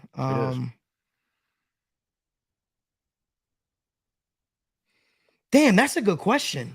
Evan, you take this. Let me think. It almost feels like a cop-out to take Shanahan, but what he can do, just the amount of times he's got guys just running wide open, that he does such a good job of all of his routes fit together. There's not receivers occupying the same space.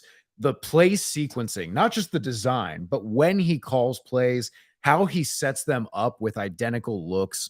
I mean, just everything. There's plenty to be said about what he does with his game management as a head coach. And that's one of the hardest things as a coach, is thinking about all the different things you have to think about while also managing the clock and the game situation that way. But dude, if he was just a pure offensive coordinator, I really think there's an argument that he's one of the best all time. Somebody said in the chat 4.5 million. 4.5 million. Just had to let you know that. Kafka. For me, Kafka with the Giants. Mm-hmm. He's my favorite. What he was able to do with Daniel Jones, man. That was impressive. The way they completely remade that offense to accentuate his running ability. And he actually calls the plays, not Brian Dable. Right? If I understand that correctly. Or maybe it's one of those Chiefs things where it's collective. I don't want to take the cop out and give a head coach. That's why I was actually thinking. Because there's a lot of play callers as head coaches that are like, I love Nick Sirianni. See, I love Nick Sirianni. Just a quick take to throw out there. I don't think any head coach should be a play caller unless you are absolutely elite at it. And the reason is because of all those things that you have. You have, 40 seconds as soon as that clock starts, that play clock starts to be like, okay, what kind of personnel do they have out there? What do we want to put out there? What have we run already? What do I want to run that's coming up? At the same time, what personnel package do we want to run? Does anybody need to be subbed out? You've got all these different things that you're thinking about. You're trying to relay the play call. You're doing all these different things, and it's easy to lose track of down and distance, how close you are, how much time is left, and what that means for how many plays the opponent can get off. That's a lot of things to think about and process for any one person in 30 to 40 seconds. And I just want to address real quick. They say that Nick Sirianni gave up play calling, but I heard it was a collective effort, and I heard Nick Sirianni was still heavily involved with actually calling. And you plays. Still obviously you want to have a say in stuff, and you want to obviously lend your expertise, but I feel like there's so much win probability that gets lost in failing to call timeouts in key moments when the clock is turning, like we had with the Buccaneers and Tom Brady in one game where it was like, you guys are in a 2-minute drill right now, and you're just letting 45 seconds tick off the clock, and you're trying to win the game, and you have 3 timeouts. What are you saving them for? Or the half is about to end. What are you saving your timeouts for? But maybe they're thinking so much about what they need to call because that play matters so much. What play am I going to go to in this high leverage moment that is going to work? Let me think about what they've been doing. Let me think about the adjustments we've been made. And that just, you lose the rest of the game in that. Let's play a little fun game right now. Because this is a free agency show. I like fun games. Let's pick some free agents, guys. You guys drop some free agents down in the comment section, and you tell us, you just name the free agent, and we'll tell you where we think they should go. We'll tell you where we think the best fit is. Okay. So if you guys can drop some free agents down in the comment section. Again, this is a truly interactive show. Give this video a like and subscribe to our YouTube channel while you're here. Turn on post notifications, and drop some free agents in the comment section that you guys like. That you want to know what team. Chauncey Gardner. What did I just do?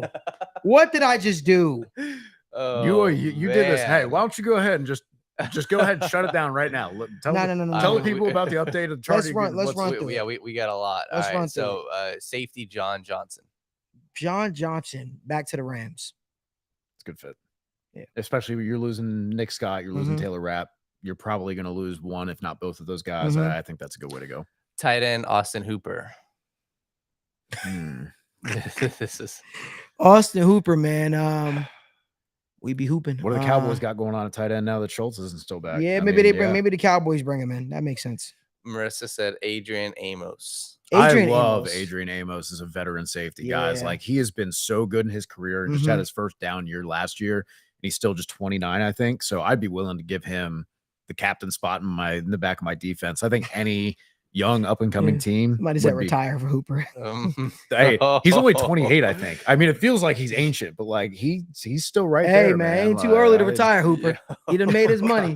He done made his money. So you don't believe me? Ask Nasir Adderley. It ain't too early to retire. All right, I'd rather retire at 25. I have to do it. Taylor Rapp, Nick Scott. Don't shoot me, guys. Nope. No, I'm not answering that. All right. All right. One more. Foster Moreau. Sorry, I had to do it. Bengals. Justin Houston. I would love him for the Bengals. I would. I look at his sack conversion rate. Pittsburgh. That makes sense. Yannick Ngakoue. Pittsburgh. Who is somebody who just desperately needs edge help? Want me to come back to them? I'll just randomly shout a team in like 3 questions, and y'all will just remember that. Yeah, that's that's his spot. Dalton Risner hasn't signed yet. That's somebody I would love to take a shot on. It's just like, hey, he's got that versatility. He had that draft pedigree, as we like to say, that coaches can talk themselves into. So yeah, no, I can definitely. Not signed yet. Wow. Frank Clark from our guy Corey. Retirement home. Yeah, that's There's a reason he's not in Kansas City anymore, and I feel like they regretted everything that came after probably the first year of that trade. Jadeveon Clowney. God, maybe the that dude's a same con dude. man. He's constantly trying to get $10 million contracts out of people to play run defense, not offer much as a pass rusher, and then quit on a team halfway through the season. That dude's a con man. I'm sorry, I'm good. Our guy Logan said Isaiah Wynn. Ooh. What was that smile? I'd love to see Isaiah Wynn in Cincinnati. He's young. He has upside. You need Why a not? tackle. Need a tackle there. Somebody that's willing to play right tackle. How did the Bengals feel about Isaiah Wynn when he was coming out? Oh, I wouldn't know that. Malik, you know everything, man. Don't hold out on me. No, I wouldn't know that. Odell Beckham. Somebody Jr. said Clowney to the circus. Oh, that's good. I like That's that. funny. Y'all funny. Odell Beckham. That brother needs to. I don't know. I think he needs to. Cowboys. Just because they have the money, they can pay him the cash up front that he probably wants, and they can use the weapons that they can get because Michael Gallup didn't cut it. Obviously, Noah Brown is gone, and they jettisoned Amari Cooper so that they could hang out with Zeke for 2 years, and Jerry would be happy. So that's our guy Henry said Kenny Galladay. That brother needs to make a switch to tight end. Yeah. Take the Darren Waller route. Take the Darren Waller route, put on a couple pounds, and just Call be it that a day. big, athletic tight end Call it a receiver day. guy. DJ Chark. Ooh, Patriots. God. What? Just send that man to die, why don't you? Yeah, Dear man. Lord. Gosh, who could use some nice speed on the outside there? Man, you think Atlanta could use they don't have Calvin Ridley. They got a bigger guy. They got a bigger guy in Drake London that's kind of your typical X receiver. And I mean, I know that Chark plays a lot of that role too, but I think London has versatility after the catch that you can take advantage of and move him around kind of like you do Chase and have him take a lot of roles. And then you have that with Kyle Pitts, and now you have a little bit more than what you had before. I mean, I think that's a good swing. Somebody said William Jackson. I got the perfect team for him. The Baltimore Ravens. I think the Baltimore Ravens will play better. Yeah. Somebody said back to his pick for him. That's crazy. Y'all crazy. That was, yeah. Do we think Canty falls to us? I don't see that. No, that's way far. Bobby Wagner. No. I don't. Again, you got the both linebacker spots filled. You're not going to go pay a veteran and bench Pratt or Wilson. So, no. Marvin Jones. Where is he at? I think he's still around. Is he? I wouldn't even. That's older receiver. Plays Still tough. Still tough. Though. I mean, he's still tough. Don't get me wrong. I'm just, I think you go a different route. I think you add youth there. I think you have enough of certainty up top. Trent Irwin's kind of your better. Marissa, I see what you're doing. I see what you're doing in the comment section. She over there stirring things up. She's stirring the pot. She's stirring the pot. Marissa is one of my close confidants. She does great work for my company, TWSN, and she knows something. She knows. She knows. 4.5. Yeah. Just had to say it. 4.5. 4.5. 4.5 million. That's the contract offer that needs to be in place for Isaac Seumalo to come to the Bengals. Apparently Cameron Braid just got released. Yeah. I thought that already happened though. Yeah. That didn't happen. I thought that happened already. Yeah, that might have. Eli Apple. Back to the Bengals. I don't think that brother got a market. I don't think anybody else really wants to take a chance on him. I think he's going to be waiting there for the Bengals to call him. Bryce says Marcus Peters.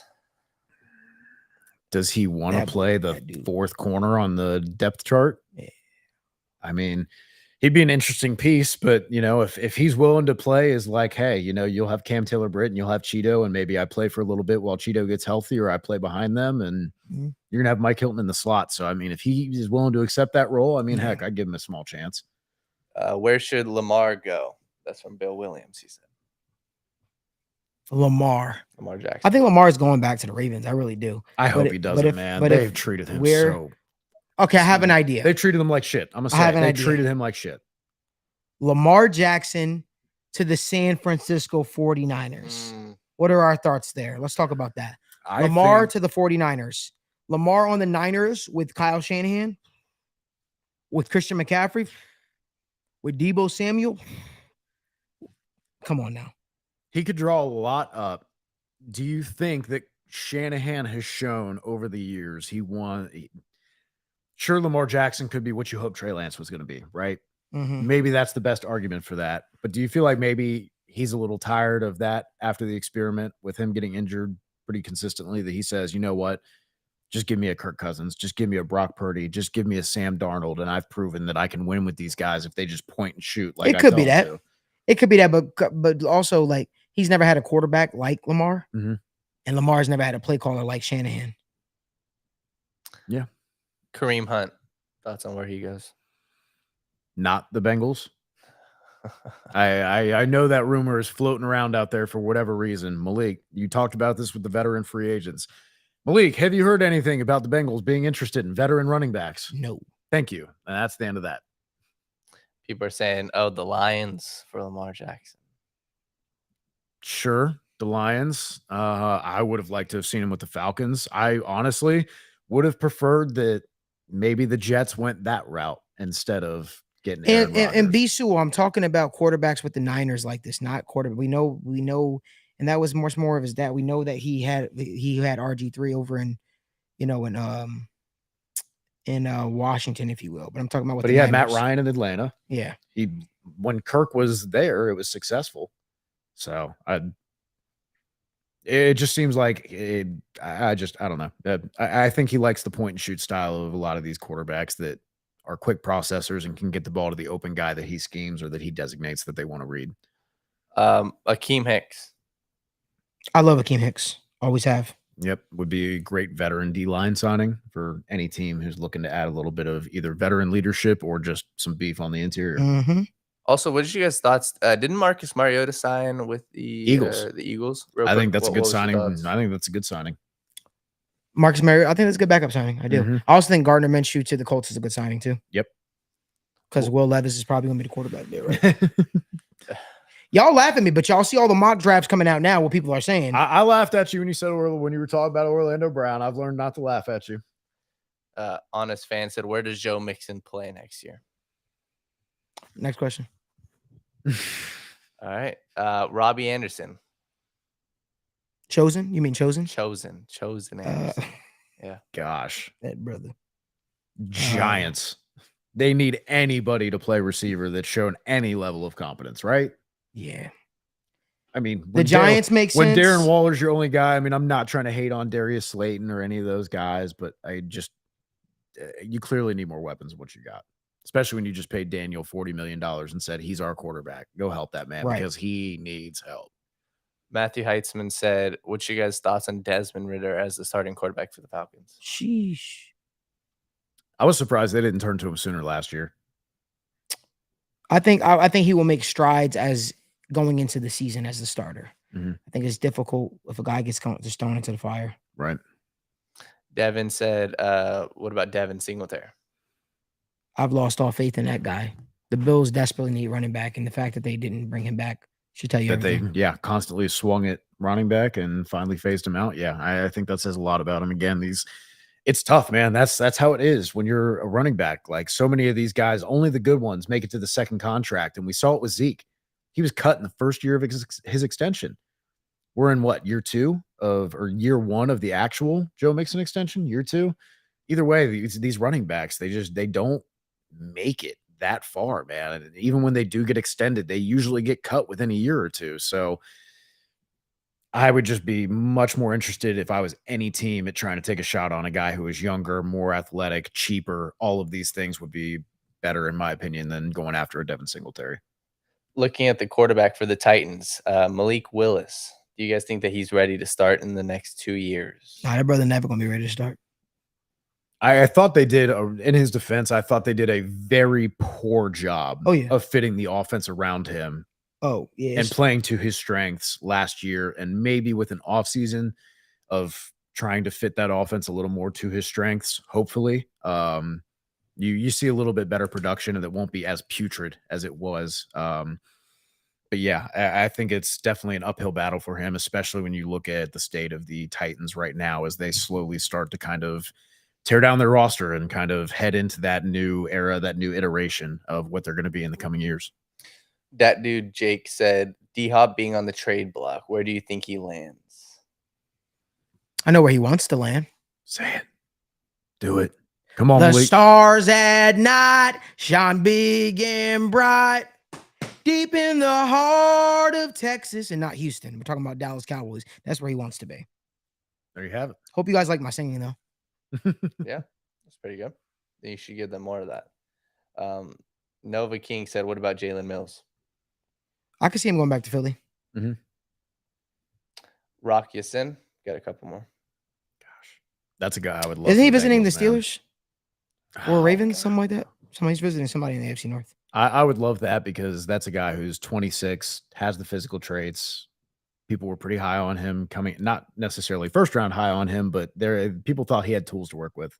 And again, put him back with Lou Anarumo and see if you can get more, 10, 15, 20% more than others got out of him. And at his price, I think that would be a good signing.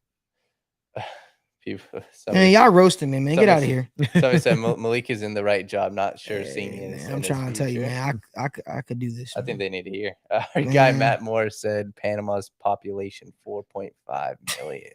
Puna Ford. I like Puna That's Ford. fun. I like Puna Ford. I do. I like him too. Yeah, Puna Ford. Somebody said, nobody cares about Chauncey Gardner-Johnson. Let's go. Man. Shaq Griffin will be great with Bengals, wouldn't he? Guys, trust your beat reporters. Trust your national reporters. Don't trust the rumor accounts you see on Twitter, okay? Like, if you haven't heard anything from these national writers, from these beat writers, either for the Bengals or for the Eagles or whomever, Chauncey Gardner-Johnson tweeting at Bengals players and then deleting them all should tell you exactly what's going on. That's all I'm going to say. Yeah, people. Do you think? Good question. Kenny Pickett. Do you think that Kenny Pickett steps up in the same way that Trevor Lawrence did last year? God, no. I am officially not able to comment on Kenny Pickett. You guys, I want you guys to do me a favor. If you haven't, subscribe to our YouTube channel and turn on post notifications. But do me a favor. Go look at our short that we made when we were talking about Kenny Pickett. There's probably about over 300 comments from Steelers fans telling me I don't know ball, I suck, I'm washed, because I said Kenny Pickett will never be elite. I never said he wouldn't be great or even good. I just said he would never be elite. There is a monument of comments from Pittsburgh Steelers fans just completely going in on me.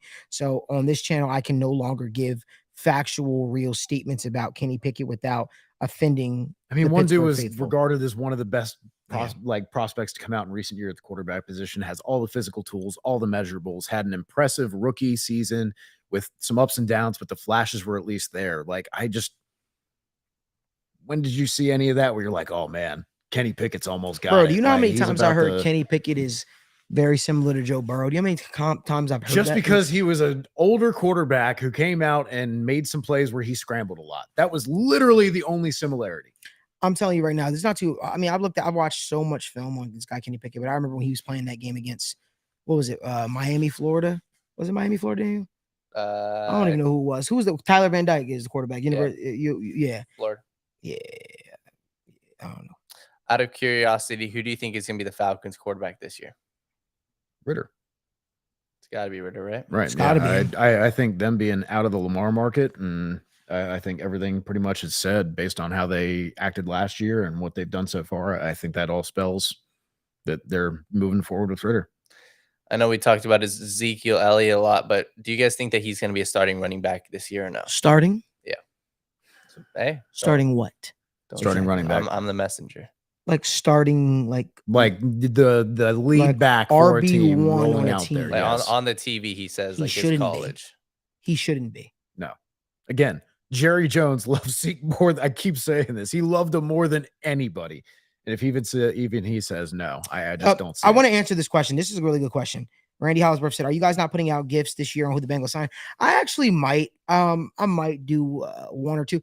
Here's the dilemma this year for me. It seems like a lot of people are more interested into the fake rumors accounts, just giving people pipe dreams. I'm just being honest with you this year. You're right, man. Versus the actual reports. And for me, when I put things out there, I'm not mad at it. I love the Bengals faithful, so I'm never going to be upset with them or annoyed. But for me, it's just like, I don't want to say something and then people are like crap on it because it's not what they want to hear. But yet, instead you have rumor accounts that just come out with reports every like 5 minutes, every 10 minutes. Throw everything at the wall. And just report everything and one of them's going to be right. It's not true because like I do genuinely have sources and contacts in that organization. And like for me, it's like, all right, well, I'll ask those questions you guys want me to ask. Mhm. And then when I ask those questions, you just got to be okay with the response that I'm being given. Like the same thing with the Orlando Brown Jr. thing. I asked about Orlando Brown Jr. earlier, right? Earlier in the free agency process, I was told, no, his price range is going to be too crazy. Well, what happened was, again, like I talked about, the market came back around like it always does. The market came back around like it always does for Jermaine Pratt. And that's why they were able to land those deals. And for me, it's just like, even a broken clock is, right twice a day. Right. And I just don't believe in throwing bull crap to the wall. But again, I understand for agency. Everybody wants knowledge. Everybody wants information.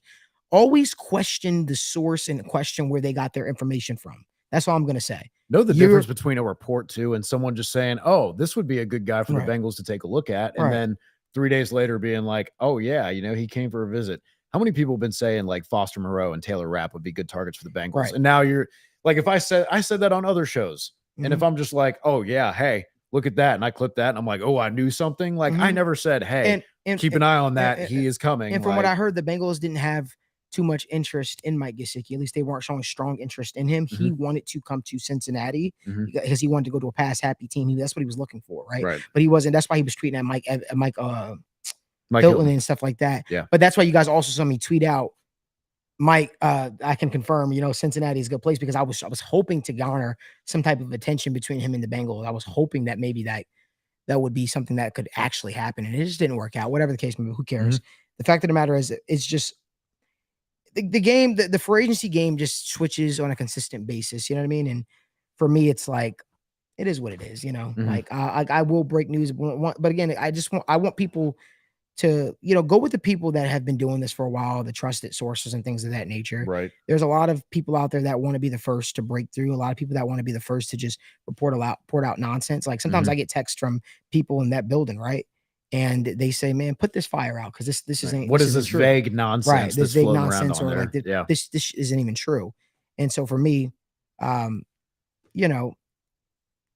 will be a time and place where I will return to that space, whether it's, a day from now, 2 days from now, whenever I feel the need to break news. But my game had, for those of you who have been following me for a long time, and I love each and every single one of y'all that have been supporting me for a while. I don't take that lightly at all. I appreciate y'all, because I'm not as further along in my profession as I am without y'all. But for me, I just don't believe in speaking on rumors or things that aren't concrete. I like to report on things that are concrete, right? The Nick Scott, the reason why you guys don't hear me talking about it is because there's nothing concrete out there right now. He's in a bidding war with the Bengals and the Rams. The Rams seem to have the leverage, right? If a deal hasn't gotten done now, I'm like, okay, well, whatever at this point. So for me, I'm never going to be the guy that's going to sit up here and just tell you guys, oh, the Bengals have made contact with this person or that person. Because I can assure you, they have made contact with people. But think about the fan base's excitement when the Bengals bring this person in for a visit or talk to this person or that person. It sets you up to be annoyed. It sets you up to be agitated, because a lot of the times there are players that want to come to the Cincinnati Bengals, but they're just conversations. It's conversations, and it also comes down to guarantees, and that's not something that the Bengals always offer. That's not something that's in their MO, and sometimes that could be the difference between a team signing with another player. So for me, guys, I hope you guys just respect that. And don't get too annoyed when it comes to the situation, because I'm never been a rumor mill type of guy, because if I told you guys half the stuff that I said, if we can make an entire damn show about it, I promise you, we can make an entire couple of shows about as much BS. I was told earlier in the offseason that Kirk Cousins was in talks with the 49ers about being traded. So this, it's always something happening. So I respect you guys for always wanting to be in the know. It's your right to want to be in the know. But as well, I'm also not going to put things out there that got to walk that line. So appreciate y'all for supporting regardless. And give this video a like, subscribe to our channel too. We appreciate you. Thank you, guys. A funny one really quickly. Somebody said, Malik, do you think that you could be Mike Tomlin's son? You know what I do? I'm joking. Nah, man. Nah. That ain't happening. DJ, a couple more. DJ said, how do you guys feel about Taylor Lewan at right tackle? Nah, I'm good. Okay. Yeah. He's coming off 2 major injuries. He's post 30. Again, if you were upset about what Jonah Williams offered you, then you're not going to be happy about what Taylor Lewan offers you post 30, post these 2 injuries. And also, left tackle, Taylor Lewan. Again, he has not played right tackle in the NFL. You're not and he's switching. been in the NFL for a long time. And you're not switching a guy from left to right at 31 years old off 2 major knee injuries. Like, would he be a fine depth signing? Sure. But like, I just think that would be a misallocation. They said Ev is so done. Ev needs a beer. Yes, Ev did take a 5 Don't hour. worry, I've got whiskey waiting on me. I've got a wonderful lady who's got a bottle of whiskey for me. So I will be consuming that heavily tonight. I promise. It's been a long week. This is a question for Evan. Somebody said thoughts on quarterback pressure stat. How much is O-line play and how much is quarterback pocket presence? Good question. When we look at things like quarterback sack rate, right? How many of those pressures turn into sacks? Simone says, "Hi, I have the whiskey." We love you, Simone. Thanks for always supporting. So anyways, talking about how quarterbacks own their sack rate. We think about how much control the quarterback has over whether they take a sack, right? If they blow the protection at the line of scrimmage and you have an unblocked pressure or an unblocked sack, that's the quarterback, right? Oh, she said, "Wonderful lady, bro. I'm your girlfriend." I said, "Lovely." You're lady. in trouble. All right. You're in trouble, dog. You're gonna need a lot more of that whiskey tonight. That's all right. We'll figure it out. Sorry. Anyways, so quarterbacks have a lot of control over their stat, right? Or over that pressure and that sack conversion rate, how many pressures turn into sacks. If they're trying to extend plays constantly, if they're looking to make throws downfield versus if they're an Andy Dalton, who as soon as they feel the slightest bit of pressure, they're going to toss it, right?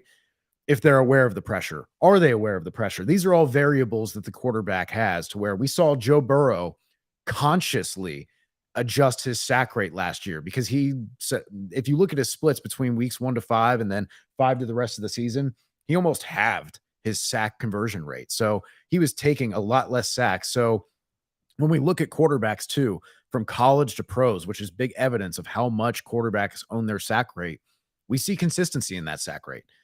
These are 2 different environments, 2 different teams, college to pros, but we see that correlation, right? So that lends itself to saying sacks are a lot controlled by the quarterback. But there's also, again, the examples of if a quarterback steps up into the pocket, into pressure, runs into a guy when he's trying to bail out, is that really on the tackle? Is that really on the guard? So that's why PFF is valuable, because they will, even if you don't agree with every single instance, it's better than just looking at pure sack numbers that should have been given to the quarterback that are sometimes assigned to linemen when it's not their fault. When the quarterback extends past their drop, if it's supposed to be a 7-step drop and the tackle is going, I can take him and ride him up the arc, but the quarterback is 10 steps back instead, that's on the quarterback, even though it looks bad on the tackle. So there's a lot of different ways that the quarterback can make the sacks look like they're an offensive lineman's fault. It's part of the reason why we look at pressures, right? Sacks are very valuable. Sacks are very important. Sacks are the goal. But if you're trying to predict year to year what someone is going to be, those pressures are a lot more valuable because they're a lot more consistent in predicting in the future versus those sacks. So in short, we see quarterbacks change situations and their sack rate largely stays the same or very similar. And that lends itself to kind of saying, hey, these quarterbacks have maybe more control over sacks than we give them credit for. Another question, man. This is for you. I'm letting Ev tee off here. Does Pollock change the scheme from zone to something else? Can you explain? He turned into more of that man gap power, right? So at the start of the season, we remember the same issues that kind of reared their head about the predictability. The siloed offense really started out this year, right? They were still trying to run a lot of that wide zone, which you do from under center. It's harder to be less predictable on that when you're running out of the gun, right? There's not a lot of the weak side handoffs out of the gun. It's a lot more of the flow of the play, right? When you saw like TJ Watt shooting past the line of scrimmage and getting mixing in the backfield, it wasn't because he was jumping the snap. It's because he knew the play, because almost 90% of the time they were under center, they were running the ball. So that lended itself to a lot of predictability. And they said, hey, we're going to make a change. We're going to shift to that gun run offense, right? So they stopped going under center. They stopped being so predictable. They started running that man gap scheme and running out of the gun. And we saw from week 5 on, they were number 1 in terms of rushing efficiency and EPA per rush. So that change really played to everyone's strengths really well, except for Mixon. And that adds more to the issue of, can you justify keeping this guy around at this price? Because he's not exactly a fit for what you want there, running out of the gun constantly. And that just it complicates the issue further. But they made that change, and you saw with Orlando Brown that they're pushing themselves more into that scheme even farther, and he fits that really well. So I think you see that shift continue, and I think they're going to try and find a running back who maybe fits that scheme a little bit better than Mixon. Real quick, the platypus said, Evan, I swear I need a podcast of just you explaining ball. You are a bleep Rolodex of knowledge. That's why we're here. Right? I listen to a lot of very smart people. So my feelings are hurt, though. Platypus, you don't want me on the show with him? No, Platypus, we appreciate what's up, you guys dog? so what's much, up? What's man. up? No, Thank what's up, you. dog? You don't want me on the show? I'm messing with you. I've had the very good fortune of when I worked at PFF, right? I got to listen to Eric Eager, chief data scientist for PFF, sit there and debate the value of passing versus run and what the balance should be with a former NFL quarterback and Zach Robinson, who's now the passing game coordinator for the LA Rams. I got to be around a lot of people and ask them a lot of very stupid questions to get these answers, to learn this, to have this knowledge base, because man, my time at PFF was a lot like getting an associate's or a bachelor's degree in football. It was a lot more of like understanding what goes into team building, positional value, and a lot of where the game is going in terms of analytics. So I've just been very fortunate to have a lot of good relationships with people in media like Mike, Bengal Sands. John Sheeran has been a supporter for a long time, and I've been reading a lot of his work. Lindsay, talking with her on the podcast. I mean, my collection of knowledge is a testament to the many people that I've taken things from bit by bit. And like you said, we wouldn't be here without the fans. We wouldn't be here without all the people who support us. And that includes our Bengals Twitter writer community. So thank you to everybody along the way who supported both me and Malik. Mm-hmm. Thank you to everybody along the way who has helped me become a smarter football fan, because if you don't know something, ask one of these people, because that's what they want to do. They want to talk football, and they want to tell you about the specialists, about how in depth you can get. I can talk about O-line value and about, how it's a unit that's graded together, right? Mm-hmm. Average at all spots, or it's a weak link unit. They attack the weak link. I can talk about that theory, but Mike or Parker Blake on Twitter, shout out to him.